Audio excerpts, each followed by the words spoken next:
All right, so let's take a peek at the midterm. I'll let you know what I'm expecting there.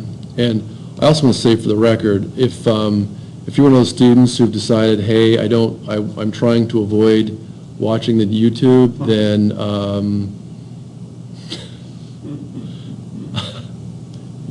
you'll get the grade you deserve because you're not paying attention when I'm going over what's going to be on the midterm. Oh, man. So again, the midterm is not a big, long, difficult ordeal, just like none of the quizzes have been. Let's just take a look at it here. So I've got, pardon me while I do a tiny bit of housekeeping. I think I've done a pretty good job this semester. I'm really liking the YouTube format much better than the iTunes U.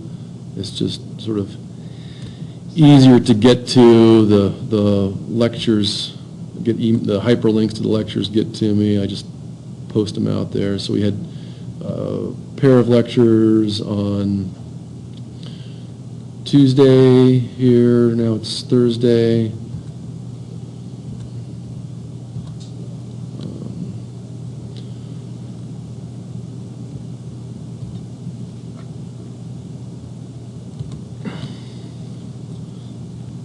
See if I can take a peek at it without giving the answers away.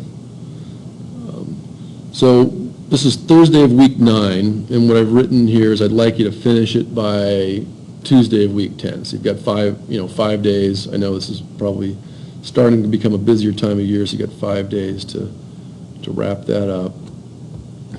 Edit quiz. There are a mere 5 questions. And the first one is a little bit of a softball. I told you that there would be some questions from the Cradle to Cradle book, so I'm just go in there. This is a question straight out of chapter 3. The answer to this question, I believe, is the name is the same gentleman who wrote the book Monkey Wrench Gang. I'm not sure if you ever read that or not, but the individual who the author of the Monkey Wrench Gang wrote about actually came to the University of Montana, I think it was last fall, and I'm unfortunately I'm blanking on his name, but again, do a little bit of research. He came and gave a lecture, and he's somebody who might have been termed an eco-terrorist back in the day. He was living in the deserts of the American Southwest and saw a lot of the construction, highways, et cetera, coming through and posing a threat to the flora and fauna that he very much appreciated. And I don't subscribe to this practice. I think it'd be much better to go through political channels. But he was sabotaging a lot of billboards, sabotaging a lot of equipment that was being used to pave the planet, if you will. And anyway, worth looking into. So that's a little bit of background on that question. I also want you to do this 300 to 500 words. This is what I put in as the highest value question on the midterm. So it's a little touchy-feely. The first 2 questions are your feelings. What are you optimistic about in terms of recycling? What positive things have you seen happen? And then what are you pessimistic about? A lot of times, Shelley, I know you share the war stories of some of the distrust that goes around, and just let it fly. I mean, this is the forum. This is how we move forward with this. And then a quantitative self-assessment of what you're doing to be part of the solution. So, very early on in the semester, I had you photograph your own waste stream. And I've even witnessed students coming in and out of this classroom and like chucking the apple core into the garbage can or chucking the recycle. I would like you to say in quantitative terms, well, I now recycle 95% or 80% or some number. Tell me what you've done in terms of your own flow of waste to move away from the unsustainable landfill practice. And do it measurably. I've collected 500 Tetra Paks, and I'm about to turn into a giant CO2 sequestration techno-lung. Or I have been negotiating with the Peas Farm on getting the earth tub here, and I've had to deal with Leighton and his crazy human-powered future delusion and how we're going to turn a 2 kilowatt off-grid combustion-based technology with a bunch of football players from Sentinel High School, and how it's going to take 5 football players 20 minutes a week to push on these things like some kind of ancient Egyptian slave labor, and why the heck would we go back to the Dark Ages when we got all these great fossil fuels to burn? Something like that. Just tell it how it is. So be quantitative. Give me some numbers. If you've been able to do some carbon accounting, let me know. If you're sort of trying to balance the whole money and carbon thing, let me know on that too. So that's what I mean by quantitative. And 300 to 500 words. Just don't go too crazy, but that's what I'd like to see, and I'll grade through that. When you submit this, Moodle's going to give you a 0. You should just know that off the top of your head, because Moodle is not artificial intelligence. My brain has not yet been uploaded to Moodle. I'm not capable of grading this cybernetically quite yet. If Ray Kurzweil has his way, that'll happen eventually, and we will put all professors out of jobs. We'll be able to do something else with our time. All right, midterm back. Building design. This is another. Just did you read chapter 3? Go in there. It seems like the authors of this book actually have done a lot of environmental engineering, sustainable architecture, and they were able to design a building for a furniture manufacturer that brought in a lot of daylighting, had very clean indoor air because they had indoor plants growing, just like you see at the UC here at the university, sort of bringing nature indoors. And that what they found is that people like to work there. People like to work where they're a little bit closer to nature. And then another one, there's a special term. The title of the question gives it away. Love. Love in chapter 3. There's a specific name for this relationship that most humans, I think, either have or would like to have or used to have with nature and being outdoors.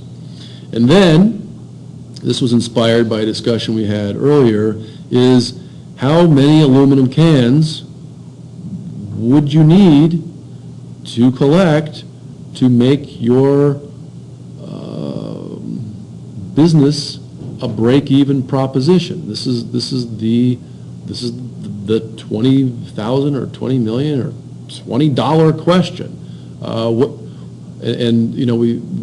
We have this debate frequently in my household, like how many dirty towels do you need to stack up before it's worth your while to run a load of laundry? For example, do you run a whole load of laundry because you got one towel? No, you wait until you have a bunch of them. Do you really want to look at the bunch? No. Same thing with the aluminum cans. Do you really want a whole bunch of sugar-coated, bee-attracting cans? Well, no. But on the other hand, you don't want to burn $10 worth of fossil fuels to drive across town if you only get $5 worth of aluminum out of it. So, these are the hard quantitative questions that the rest of society is going to look to us as recycling technologists to answer, so that the bankers who don't want to do or can't do this type of accounting, we have it done for them, presented as a business proposition. They say, okay, now I get it. Now it looks like you are going to make some money on your recycling outfit. So in this case, all I'm asking you to do, well, we can just take a look at it. And the solution to this problem is going to look a heck of a lot like this thing when you're done. So let's take a look. Your truck costs $1 a mile to operate, and it's 5 miles to and from the purchaser. So 10 miles round trip. So it's going to cost you $10 to get there and back. We didn't account for your time. This is just resources going into the vehicle. Aluminum cans have a mass of 15 grams each, and aluminum is selling at 25 cents a pound. So you're going to have to convert between British Imperial units and SI units to do that one, and then you're going to have to figure out how many cans you need to collect. 10, 20, 10,000, 10 million, I don't know, but it's going to come out to be some number. You're going to get something like this. I think, what was our answer? 116. You're going to put that number in the blank. If you nail it, plus or minus one significant digit, you get 100%. If you miss it by 10%, you get 90%. If you miss it by another order of magnitude, I'll give you 80%. So again, it's just every one of these questions is a matter of keeping track of the number. In this case, the numbers that we're dealing with are $1, we're dealing with 10 miles, we're dealing with 15 grams, and we're dealing with 25 cents per pound. We're dealing with those numbers. We're also dealing with the units of miles, grams, and pounds. We don't even have time in this equation. Time is irrelevant in this, and in fact, that's another thing that Ted Carnes brings up in his book. If you get a chance, you'd read it. He's quite, I don't know. I'll say a couple other things I learned recently offline. But anyway, Ted, you're still my hero, man. I don't care what anybody else says. And then you also might need to deal with orders of magnitude or powers of 10. In this case, probably not, because there's no kilograms here to deal with. You'll just have to convert grams to pounds. So in some sense, it's a little bit simpler than this problem, because you're not going to have to deal with the powers of 10. Okay. Questions on the midterm? Pretty, 5 questions, knock them out by Tuesday, and we're all set. So, all right, that's all the YouTube I have for today. Thanks everybody for watching. Good luck on the midterm. Good luck on your other courses. We'll be back next week with plastics.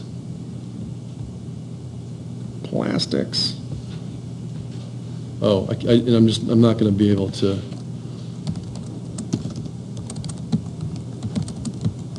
If you guys don't know this, I just got to go there and see if it's out there. The Graduate Plastics Code. Yeah, sorry, just gotta do it.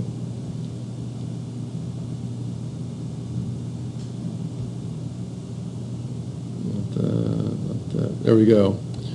Mr. McGuire, and he's saying this to Dustin Hoffman when he's in his 20s, if you can believe that. He just graduated. Yeah, I just want to say one word to you, just one word. Yes, sir. Are you listening? Yes, I am. Plastics. I got to find the video. It's got to be out there. There's a lot of other kind of funny stuff out there too, but. There we go. Yeah, there he is. There he is. You got to know everything's on YouTube. You've seen this, right, Shelley? Mm-hmm. Good. It's part of your education. The screen ignites with compelling stories, arresting images, and striking performances. TCM invites you to engage with the moving pictures. Bear with me. Cinema's very best for The Essentials. There's nothing more exciting than film when everything works. And there's no question that this movie is an essential. 7 p.m. joins host Robert Osborne for The Essentials. Movies that define what it means to be a classic. Saturdays at 8 p.m. Really? For a complete schedule, go to tcm.com/essentials. But he was starting a family, so he couldn't go. Hey, that's the award-winning star! We're all very proud of you, Ben. Is it in the car out there, that little red whop? That's Ben's graduation. We won't have much trouble picking him up in that, will you? Sir. The girls, the chicks, the teeny Oh, boppers. I think that's going to be on the teeny bopper stage, haven't you, Ben? Yes, ma'am. Excuse me, I'd just like to check something on the car for a minute. Hey, here's the track star. How are you, track star? That's fine, Mr. Lowe. I want to get a drink to know you're all about that thing that you won, the Compliment Award. Helping him. Right. You wait right here. Look at Dustin Hoffman.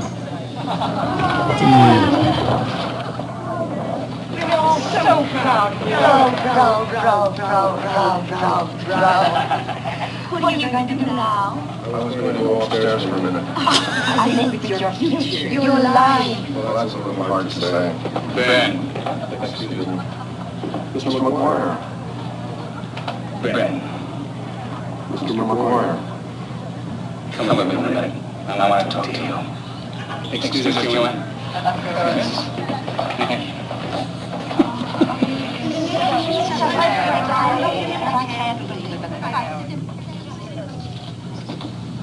I'm going to say one word to you.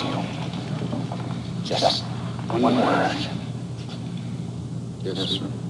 Are you listening? Yes, sir, I am. Plastics. Exactly how do you want? It's a great future in plastics. Think about it. Will you think about it? Yes, sir, I will. Enough said. That's a deal. Just a minute. Listen, everybody, I want you all to be quiet. I've got Ben's college yearbook here, and I just want to read you some of the wonderful things about Ben. Be quiet, please. Captain of the cross-country team, head of the debating club, right, that's associate enough. editor of the college newspaper in his junior year, managing editor in his senior. Poor guy. Well, anyway, my point there is that